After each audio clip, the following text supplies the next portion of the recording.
नमस्कार दोस्तों, एक बार फिर आपका हार्दिक स्वागत करते हैं डायरेक्ट 24 न्यूज़ में। मैं आपका दोस्त और होस्ट ललित गुलिया।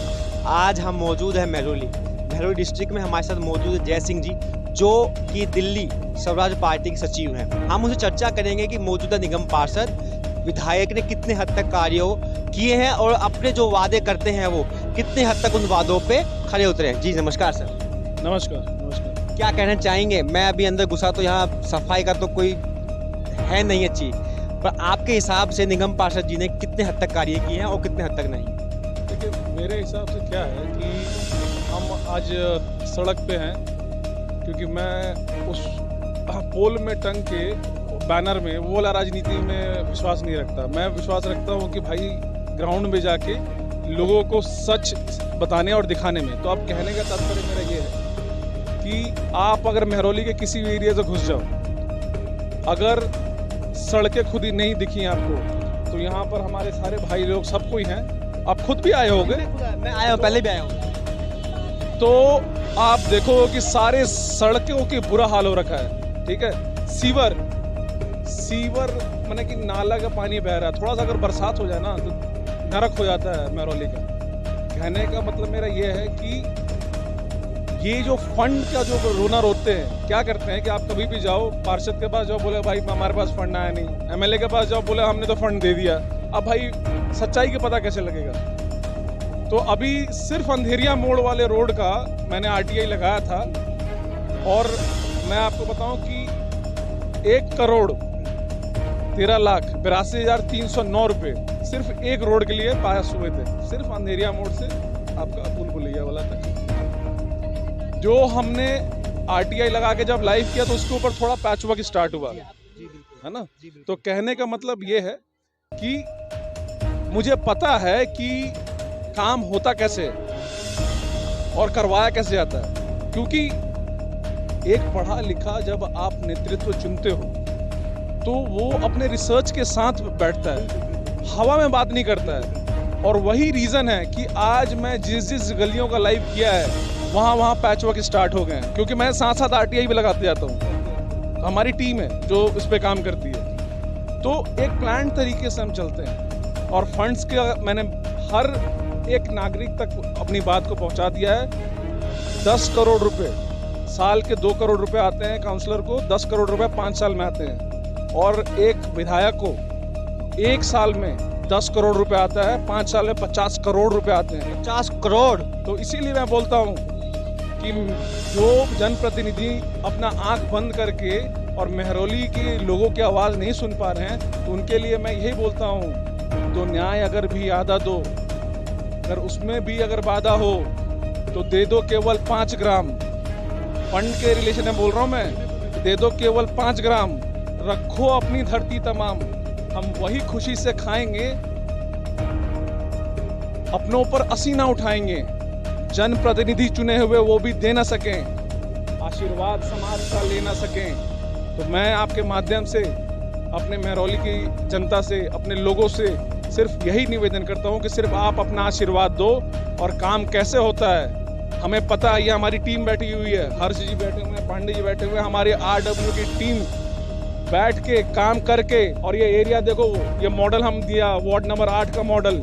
यहाँ पर पार्क ले लो, सड़क ले लो, लाइट्स ले लो, पुलिस को टाइट करके रखना होता है। यहाँ पर रात में लेडीज महरौली में 11-12 बजे तक यहाँ पार्क में बैडमिंटन खेलती हैं, और गलती से कोई कुछ अगर हो तो तुरंत बीट वाले को बुला के वहाँ पर कार्रवाई करवाते हैं। तो ये मॉडल मैं बाकी के जो 8 वार्ड रह गए, 9 वार्ड है टोटल महरौली में, सेम चीज कर दूंगा। हो गया काम सेट महरौली का। तो आने वाले टाइम में इलेक्शन के लेकर आपको कैसे तैयारी चल रही है? इलेक्शन को लेके आप देख ही रहे हो, आज हमारे बीच खुद इतने बड़े किसान नेता योगेंद्र यादव जी आए, और इससे बड़ा तैयारी मैं आपको क्या बता सकता हूँ। बात हो गई है, मतलब आगाज हो गया है, प्रचंड आगाज हुआ है, छोटा मोटा ने प्रचंड आगाज। और इस बार महरौली की जनता जहाँ जहाँ भी हमने लाइव किया है, हर जगह सिर्फ और सिर्फ यही बोल रहे हैं कि हमें बदलाव चाहिए, हमें कोई ऐसा जनप्रतिनिधि चाहिए जो वसंत कुंज में ना रहे, वो हमारे साथ हमारे बीच रहे। जब वो सड़कों पे निकले तो उसको वो दर्द महसूस हो तो हमारे लिए काम करे। और आज का एक्सपीरियंस नहीं है मुझे, अपनी टीम जो हम बैठे हुए यहाँ पर 9 साल से काम कर रहे हैं। मैं बताऊं आपको, दिल्ली में काम करवाना आसान बात नहीं है। 3 डिपार्टमेंट इन्वॉल्व होती हैं इसमें, एमसीडी, ठीक है, दिल्ली जल बोर्ड, और ये तो ऐतिहासिक जगह है हमारा, तो यहाँ पर एएसआई भी इन्वॉल्व है। यही समझे तालाब गिर गया था, पूरा दीवार ये अंदर चला गया था, पूरा ये तो देख रहे हो ना आप, ये पूरा का पूरा समची तालाब एक बार देख लो, ये सारा का सारा पेड़ पौधे सब अंदर गिर गए थे। उसकी लड़ाई हमारी टीम ने लड़ी है, जो आप देख रहे हो साथ में खड़े हुए भाई, ये जितने भी हैं, तो हमने लड़के यहाँ पर सारा दीवार और सारा इसका जो जीर्णोद्धार कहते हैं ना, फिर से जिंदा करना, वो किया है। और ये मैं आपको एक चीज और बताऊं, यहाँ के जनप्रतिनिधि हमारे युवाओं के लिए, आपने सवाल किया कि युवाओं के लिए क्या करते हैं। यहाँ पर महरौली में, सिर्फ महरौली में कम से कम 20 लोगों का जॉब का मैंने जिम्मा लेके उनको जॉब लगवाया है। और आज जो भी आपके माध्यम से या फेसबुक लाइव के माध्यम से जो भी देख रहे होंगे, सुनेंगे, वो आज कहीं ना कहीं आशीर्वाद दे रहा हूँ, उनके पूरा परिवार आशीर्वाद देता हूँ कि एक बच्चे का नौकरी लगने के मतलब है कि 5 लोग की जिंदगी बदल जाती है। तो मुझे पता है कि नौकरी भी कैसे दिलवाते हैं। और युवाओं के लिए मैं आपके माध्यम से बताना चाहता हूँ कि महरौली का जो भी युवा है उसको मैं बेरोजगार नहीं रहने दूंगा, सेट करूंगा। हमारे पास इनका खुद प्राइवेट फर्म चलता है हायरिंग का, हमने यूथ फॉर महरौली करके पेज बना रखा है, जहां पर ये साथ में ये जॉब ओपनिंग डालते हैं और वो हम पूरे एक युवा तक पहुंचाते हैं महरौली के जो भी ओपनिंग्स है। तो हर तरीके से सड़क, सीवर, लाइट, जॉब्स, ये तो कोई सोचेगा, हम ऑलरेडी कर रहे हैं। अभी तो आए नहीं है तो 25% काम स्टार्ट हो गया है, और जब आएंगे साल भर के अंदर जो बचा हुआ 75% काम है सड़क का, मैं बोल रहा हूँ, क्योंकि साल भर के अंदर 2 करोड़ रुपए तो आ जाते हैं, है ना। तो 2 करोड़ रुपए अगर मैं लगा दूंगा ना, तो हमें इलेक्शन तक वेट नहीं करना पड़ेगा कि 5वें साल में आके पैच वर्क शुरू होगा। पैच वर्क करते दोबारा बनाते ही नहीं है। जैसे अभी आम आदमी पार्टी, आपने एक अच्छा मुहिम निकाला, मैम ने निकाला है, रोजगार दिलाते हैं, पर सर आम आदमी पार्टी तो ठेके खोल रही है, तो दारू बांट रही है, रोजगार नहीं है युवाओं के पास।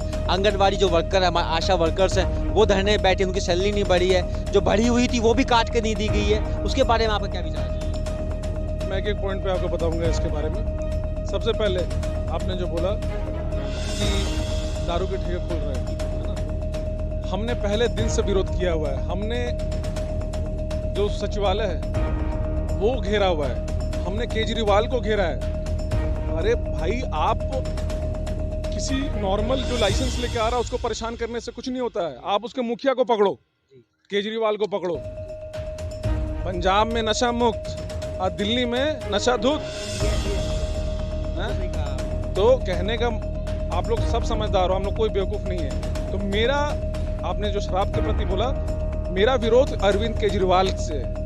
अगर मुझे सवाल करूंगा तो मैं अरविंद केजरीवाल को करूंगा। तो हमारा पहले दिन से इसका विरोध है। और जहां तक बात रही, आपने पेंशन की बात करी और राशन कार्ड की, हमारे यहाँ पर विडो पेंशन रुकी पड़ी है। इतने माताएं बहनें कोशिश कर रहे हैं, पूरे दिल्ली में इन्होंने विडो पेंशन रोक रखा है। कार्ड नहीं बनाया, 7 साल हो गए सर। कोई भी नया अगर इन्होंने राशन कार्ड बनाया है तो मुझे दिखा दे। 7 साल हो गए। बिल्कुल, तो आपको तो पता है, मैंने भी खुद देखा है, इसको लाइव देखा है मैंने। राइट, तो ये आधार मजबूर है, आधार कार्ड पे राशन बांटने के लिए मजबूर है, क्योंकि आज पेंशन बंद है, राशन कार्ड बनना बंद है। ये सिर्फ और सिर्फ, अगर आप देखोगे कि सिर्फ और सिर्फ एक चीज करते हैं, वो क्या करते हैं? प्रचार। आज मैं अपने महरौली की जनता को बोलता हूँ कि जब कोई भी ओलंपिक गेम भी होता है ना, तो उसमें एक जो कॉम्पिटिटर होता है उसको फेयर चांस मिलता है, उसको सेम, अगर वो रनर है तो उसको सेम स्पाइक्स भी जूते मिलते हैं और वो दौड़ता है। लेकिन पॉलिटिक्स एक ऐसी चीज़ है, कि अगर मेरा भाई खड़ा हो रहा है, वो 5 करोड़ रुपए लगा देता है और मैं 5 लाख रुपए लेके उतरा हूँ जमीन पे, तो ये फेयर प्ले नहीं होता है। लेकिन यहाँ पर क्या होता है कि यहीं पर लोगों को समझना होता है, जो इंसान जितना ज़्यादा पैसे खर्च करेगा, आप हमेशा याद रखना कि वो उतना ही आपसे खींचने का प्लान लेके बैठा हुआ है। और आज जैसे सिनेमा चेंज हुआ ना, आज नवाजुद्दीन सिद्दीकी को भी उतनी प्यार से देखते हैं, मनोज वाजपेयी को भी उतनी प्यार से देखते हैं, है ना। आज कोई गोरे चिट्टे लड़के गए वो जमाने, है ना। तो आज जैसे सिनेमा चेंज हुआ है, आज पॉलिटिक्स भी चेंज हुआ है। आज लोगों को चाहिए ऐसा जनप्रतिनिधि जो उनके साथ घूम के आंदोलन करके काम करवाया हुआ है। मुझे तो 1 साल का एक्सपीरियंस है, बॉर्डरों पे बैठा हूँ मैं, सिंगू बॉर्डर से लेके टीकरी बॉर्डर से शाहजहांपुर बॉर्डर तो हमने खोला था, योगेंद्र यादव जी ने खोला था, हमारी टीम ने खोला था। तो वो बड़ा आंदोलन जो हमने सफल करवाई, ये सब तो क्या छोटी चीज़ है। तो आने वाले समय में सर जनता के लिए आप क्या मैसेज देना चाहेंगे, और किस हिसाब से आप पूरे दिल्ली, क्योंकि आप दिल्ली के सचिव हैं, तो पूरी दिल्ली में एमसीडी इलेक्शन को किस तरह की तैयारी चल रही है? दिल्ली में मैं आपको यही बताऊं कि दिल्ली प्रदेश का मैं सचिव हूँ स्वराज इंडिया पार्टी का, और हमारा बहुत सिंपल सा प्लान ऑफ एक्शन है कि सबसे पहले लोगों को बता दो कि फंड कितने आते हैं, क्योंकि जब लोगों को इन्फॉर्मेशन मिल जाएगा तो वो सवाल पूछने स्टार्ट कर देंगे। तो मैं क्या किया, मैंने आपके माध्यम से, मंच के माध्यम से बता दिया कि भाई 10 करोड़ रुपया तो पार्षद का, तो 5 ही मान लो, 5 मान लो, कोई बात नहीं, 1 करोड़ पे का मान लो, हाँ कोई बात नहीं, हम मान लेते हैं 5 करोड़ मिलते हैं। विधायक जो 50 करोड़ ना माने, आप 20 करोड़ मान लो, बिल्कुल काम होना चाहिए ना, दिखना तो चाहिए लोगों को, बिल्कुल दिखना चाहिए। तो एक तो पहले लोगों को अवगत कराओ, दूसरा हमारा सिर्फ और सिर्फ ये अनुरोध है लोगों से कि जो जमीन से जुड़ के काम करने वाला बंदा है, आप उनको लेके आओ। ये पार्षद का जो चुनाव होता है वो सिर्फ चेहरे पे होता है, काम पे होता है, ईमानदारी पे होता है और एक्सपीरियंस पे होता है। तो आप कोई भी बंदे को लाने से पहले उसका एक्सपीरियंस देखो। आज हम जॉब के लिए जाते हैं, किसी भी चीज़ के लिए जाते हैं, पोर्टफोलियो देखते हैं ना लोग, क्या आपको एक्सपीरियंस है? 9 साल से हमने काम करवाया हुआ है, जो हमारे भाई लोग बैठे हुए हैं टीम के साथ बैठ के, हमें सब पता है कैसा काम होता है। इसलिए मैं कॉन्फिडेंस के साथ बोलता हूँ कि 25% काम तो फेसबुक लाइव RTI लगा के स्टार्ट करवा दिया है, और 75% साल भर के अंदर करवा दूंगा, क्योंकि पता है मुझे काम होता है कैसे, और सारे भाइयों का सहयोग रहता है इसमें। अकेला बंदा कुछ नहीं कर सकता है। आज हमने स्टार्ट किया था और आज इस तरह से मोर्चा बनता चला गया, क्योंकि सच्चाई, योगेंद्र सर ने भी क्या बोला था कि सिर्फ सच्चाई होनी चाहिए, लोग हाथ थामते चले जाते हैं। और आज अगर सीटी बजेगी तो सिर्फ सच्चाई की बजेगी, आवाज़ उठाने पे बजेगी। तो मेरे दिल्ली के जितने भी लोग आज चुनाव लड़ रहे हैं दिल्ली प्रदेश में, मैं यही बोलूँगा, जो भी आपके माध्यम से देखेंगे जो वोटर्स, कि इस बार बजा दो सीटी, इस बार बजा दो सीटी। जी, ये हमारे महासचिव हैं और हमें चर्चा करेंगे। जी, आप कैसे देखते हैं कार्य को? यहाँ कार्य जिस तरह से होना चाहिए उस तरह से बिल्कुल नहीं हो रहा है। इस वार्ड को छोड़ सभी वार्ड की जो हालत, सड़कें टूटी पड़ी, पार्षद किसी तरह का कोई काम नहीं करना चाहता, क्षेत्र का बुरा हाल, कूड़ा सड़कों पे गिरा हुआ है, रोडें टूटी हुई है, एयरपोर्ट वालों वही है। आने वाले समय में आप पार्टी की तरफ से अपने वार्ड में या महरौली डिस्ट्रिक्ट में किस तरीके से आप अगर जनता आपको मौका देती है तो? हम चाहेंगे पुराना पढ़ा लिखा जो कैंडिडेट है, जिसे नॉलेज है, जो अच्छी तरह से जिसे पता हो एक्चुअल में पार्षद को करना क्या होता है, वो आए और कार्य को करे। और मैं एज अ जनरल सेक्रेटरी कार्य को लेकर के काम करता हूँ। ये हमारी टीम है, ये पांडे जी हैं, सेक्रेटरी हमारे जय भाई हैं। सर, आप कैसे देखेंगे पांडे जी? आप एक अध्यापक भी हैं, तो आपसे सबसे अच्छा वाइस प्रेसिडेंट हैं, आप अध्यापक हैं, तो हमसे अच्छा आप समझ सकते हैं। देखिए, अभी वर्तमान समय में जो महरौली का जो हालात है वह बद से बदतर होते जा रहा है। जैसा कि जोगिंदर जी ने एक बात बोला कि आप देखिए, अगर आपको जय सिंह उज्जैन से कोई बेहतर अगर विकल्प है तो ऐसा उन्होंने नहीं कहा कि आप मेरे ही कैंडिडेट को वोट दीजिए। तो देखिए, जनता को जागरूक होना चाहिए, और सबसे बड़ी बात है कि इस लोकतंत्र में जनता से बढ़कर कोई नहीं होता है। और लेकिन आजकल देश की समस्या ये है ना कि यहाँ का प्रत्येक नागरिक किसी न किसी पार्टी से जुड़ा हुआ है। तो फिर वो मांग फिर किससे करेगा भाई? क्या वो अमेरिका में जाकर फिर वहां के प्रेसिडेंट से डिमांड करेगा? तो यह अच्छी बात नहीं है। आप किसी भी पार्टी से मत जुड़िए और आप देखिए कि देश को जरूरत क्या है, उसके उस पॉइंट ऑफ व्यू से सोचिए और आप कैंडिडेट को चुनिए, तभी विकास होगा, अन्यथा विकास नहीं हो सकता है। और मैं उम्मीद करता हूं कि जय सिंह जी 10 साल पहले, ये खुद एक प्रोफेशनल है, एक पढ़े लिखे हैं, इन्होंने खुद MBA कर रखा है और MNC में ये जॉब करते हैं और लगातार 10 सालों से जनता की सेवा कर रहे हैं बिना किसी पर्सनल बेनिफिट के, और हम लोग भी लगे हुए हैं। तो हमें ऐसे लोगों की जरूरत है कि जिनको वाकई में अगर मौका दिया जाए। आप मौका क्या देंगे? हम बिना मौका के ही ये जय सिंह जी काम कर रहे हैं, किसी बेनिफिट। कार्य करने वालों के लिए मौके की जरूरत नहीं होती, कार्य खुद ही करते हैं। तो मैं उम्मीद करता हूं कि एक अच्छे पढ़े लिखे समझदार और जो धरातल से जुड़ा हो, धरती से जुड़ा हो, जो मिट्टी से जुड़ा हो, वो है हमारे जय सिंह उज्जैन साहब जी। तो इसीलिए लोगों से अपील है कि आप सोच कर समझ कर आपको मौका देना चाहिए, ताकि जो बेसिक लेवल पर काम है ना वो हो सके। मतलब कि आपके वार्ड में कार्य जो कर सके, आपके साथ जुड़ा हुआ हो, जो आपसे फैमिलियर हो। ऐसे ना हो कि वोट यहाँ से ले और जाके अपने सैनिक फार्म्स में कोठियों में सोएं, अपनी जेबें भरे, ना कि जनता के लिए कार्य करें। अभी और भी मैडम हमारे साथ मौजूद है। जी मैडम, आप कुछ कहना चाहेंगे? बस मैं इतना ही कहना चाहती हूँ, बिकॉज बहुत हार्ड वर्किंग है और इनकी स्ट्रगल स्टार्टिंग से देखी है आप लोगों ने, हमने काफ़ी स्टार्टिंग से देखी है और मैंने उस टाइम से देखी है जब इस पार्क के लिए इन्होंने मतलब खुद से मिट्टी खोदी थी और ये लेन खुद से फावड़ा उठा के साफ करी थी। तो जो खुद से काम करना जानता है वो आगे भी और काम कर सकता है, तो प्लीज़ सपोर्ट करिए और आगे भी ये करेंगे डेफिनेटली। जो जितने से पहले कर रहा है तो ऑब्वियस सी बात जितने के बाद करना पड़ा, क्योंकि वो आदत बन जाएगी उनकी। वो अब बिना जीते काम कर रहे हैं, उनकी आदत बन चुकी है। आप हैबिचुअल बने, कार्य का हैबिचुअल बनेंगे तो मजबूरन वो सो नहीं पाएंगे घर में जीतने के बाद, वो काम करना पड़ेगा। उसके बाद नहीं, जनता है और हम जैसे इंसान है, मीडिया है, साथ फॉलो जरूर करेंगे।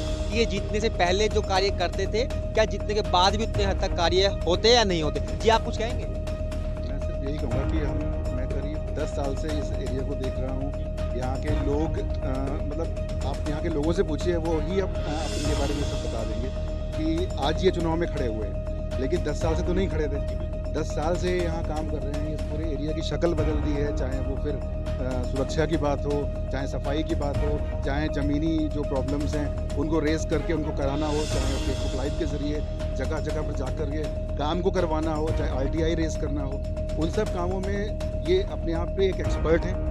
लोकल प्रॉब्लम्स को सॉल्व करने का इनको एक्सपीरियंस है और अगर इनको वो job as a core job ही दे दी जाए तो मुझे नहीं लगता कि बाकी सब लोगों को किसी और चिंता की जरूरत है। बिल्कुल सही कहना है यहाँ के आसपास के कि आप उनको बिना जो वो कार्य कर रहे हैं, अगर इनको एक मौका मिल जाए, थोड़ा सपोर्ट मिल जाए, क्योंकि फंड कहीं ना कहीं खलता है, फंड होना बहुत ज़रूरी है। आप ये आज अपनी जेब में 10 रुपये लगा रहे हैं, पर आने वाले टाइम में तो 10 लाख और 1 करोड़ लगाने की जरूरत पड़ेगी, तो वो कोई विधायक या निगम पार्षद हेल्प नहीं करेगा। तो इनको आप मौका देने के लिए आपसे रिक्वेस्ट कर रहे हैं। आप लोग देखिए आप कैसे मौका देते हैं। मैं अंत में वही चीज़ कहूँगा, उड़ान देखनी है मेरी, उड़ान देखनी है मेरी, तो आसमान को कह दे और ऊपर हो जाए, आसमान को कह दे और ऊपर हो जाए।